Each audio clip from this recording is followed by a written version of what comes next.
थल सेना, नौसेना, वायुसेना और दिल्ली पुलिस के एक अधिकारी और 32 अन्य रैंक के कर्मी शामिल हैं। प्रधानमंत्री महोदय के राष्ट्रीय ध्वज फहराए जाने के बाद नेशनल फ्लैग गार्ड की संयुक्त टुकड़ी द्वारा तिरंगे को राष्ट्रीय सलामी दी जाएगी। मेजर लोकेंद्र सिंह शेखावत इस अंतर सेवा रक्षक और पुलिस रक्षक दल की कमान संभाल रहे हैं। हमारे स्पेशली माउंटेड कैमरा से ये विहंगम दृश्य लाल किला परिसर का आप तक पहुंच रहा है।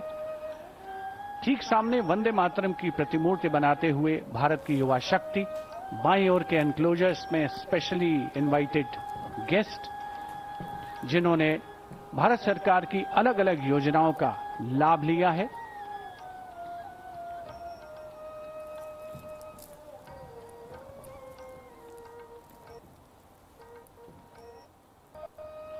And the Indian Air Force there preparing for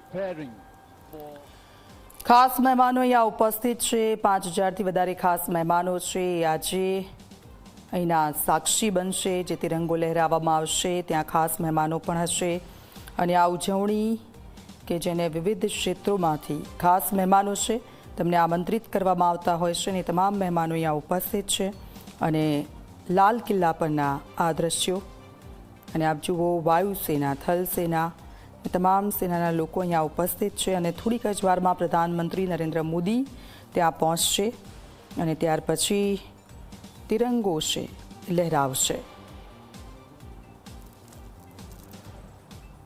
તો આજે 80મો સ્વાતંત્ર્ય દિવસ કે જેની ઉજવણી થઈ રહી છે અને દેશભરમાં લોકો તેની ઉજવણી કરી રહ્યા છે ત્યારે આજે ભવ્ય કાર્યક્રમ યોજાશે અને તેમાં રાષ્ટ્રગીત વંદે માતરમના 150 વર્ષ જૂના વારસાને અહીંયા યાદ કરવામાં આવશે અને સાથે જ 2047 સુધીમાં વિકસિત ભારત બનવાની ભારતની યાત્રામાં યુવા શક્તિની જે ઉર્જા, આકાંક્ષાઓ અને મહત્વપૂર્ણ યોગદાન છે તેની પણ ઉજવણી કરવા માટે આયોજિત કરવામાં આવી રહ્યો છે।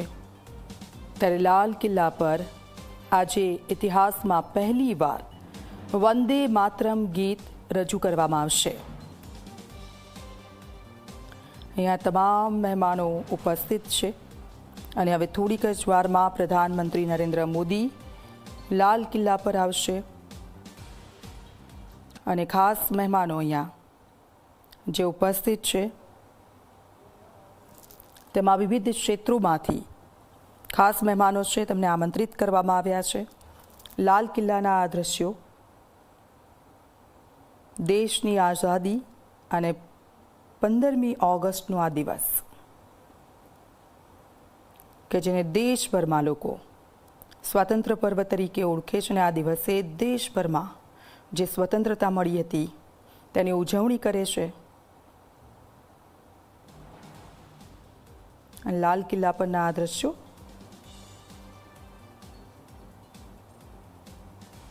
થોડીક જ વારમાં પ્રધાનમંત્રી નરેન્દ્ર મોદી અહીંયા ઉપસ્થિત રહેશે અને અલગ અલગ ટુકડીઓ છે કે જેના અધિકારીઓ છે તેનું પ્રતિનિધિત્વ કરશે।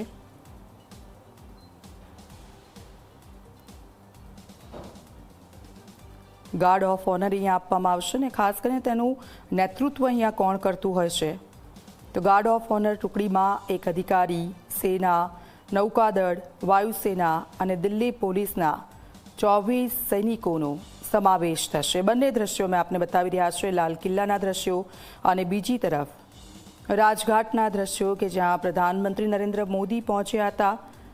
દિલ્હીના યમુના નદી સ્થિત રાજઘાટ, બાપુની સમાધિ અને આ જ્યોત જે હંમેશા અહીંયા પ્રજ્વલિત રહેશે, નતમસ્તક કરી તેમને પુષ્પાંજલિ અર્પણ કરવામાં આવી। 2 મિનિટનું મૌન પાડવામાં આવ્યું અને તમામ લોકો કે જેમણે સ્વાતંત્રતા પર્વમાં બલિદાન આપ્યા છે તમામ લોકોને આજે યાદ કરવામાં આવ્યા છે। અને બીજી તરફ લાલ કિલ્લા પરના એ દ્રશ્યો કે જ્યાં આજે ઇતિહાસ રચાશે। વંદે માતરમ ગીતનું અહીંયા ગાન કરવામાં આવશે અને તેનો જે વારસો છે વંદે માતરમ ગીતનો તેને યાદ કરવામાં આવશે। પ્રધાનમંત્રી નરેન્દ્ર મોદી કે જે સૌથી પહેલાં ત્યાં પહોંચશે અને ત્યાં તેમને ગાર્ડ ઓફ ઓનર આપવામાં આવશે, તેનું નેતૃત્વ અધિકારીઓ સેના નૌકાદળ અને વાયુસેનાના અને 24 સૈનિકો પોલીસના કરશે. प्रधानमंत्री महोदय ध्वजारोहण करेंगे.